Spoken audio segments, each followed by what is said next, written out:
basics. Now for seeing the basics of Pygame, let's head to my editor.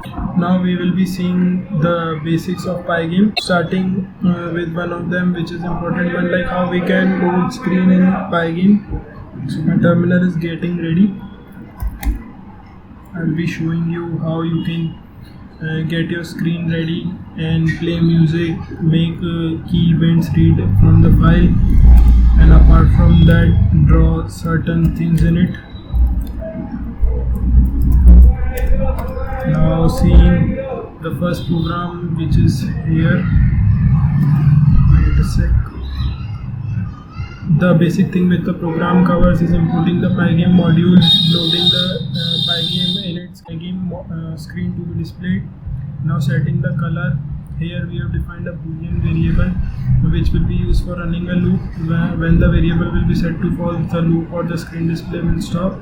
Here event type which we have set is equals to pygame.quit, which is basically, so event which I have set is basically this cross button which is to be displayed here. When we click on this cross button, the quit event is triggered and the game closes. Now I have set here the key down event. Whenever we will be pressing a key, the color for the window will be changing accordingly. When I will click this close button, you can see here that the program will stop running.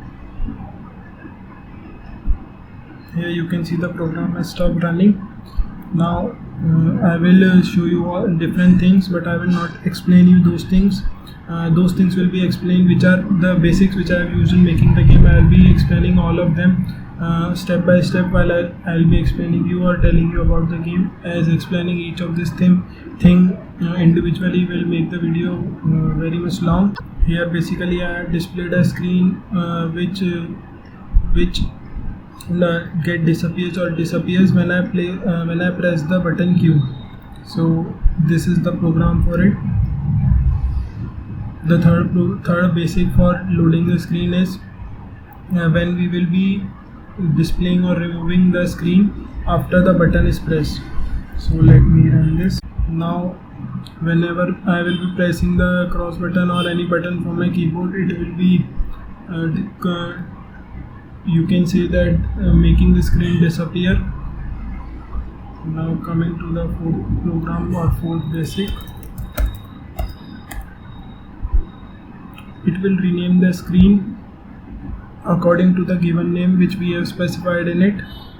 So here you can see I have specified Snakes with Hearts game, so it has renamed the screen with Snakes with Hearts. And seeing the last basic for the loading screen purpose. Now basically what it will do, it will render some text on the screen. Sometimes it stops rendering some stuff as you can see my processor is running at max speed or max potential, so sometimes it will stop rendering things. I'll show you this render when I will be showing you the game. Basically I have provided here font.render which will be rendering this text on the screen. Now let us see drawing things, how we can draw things using Pygame on the screen.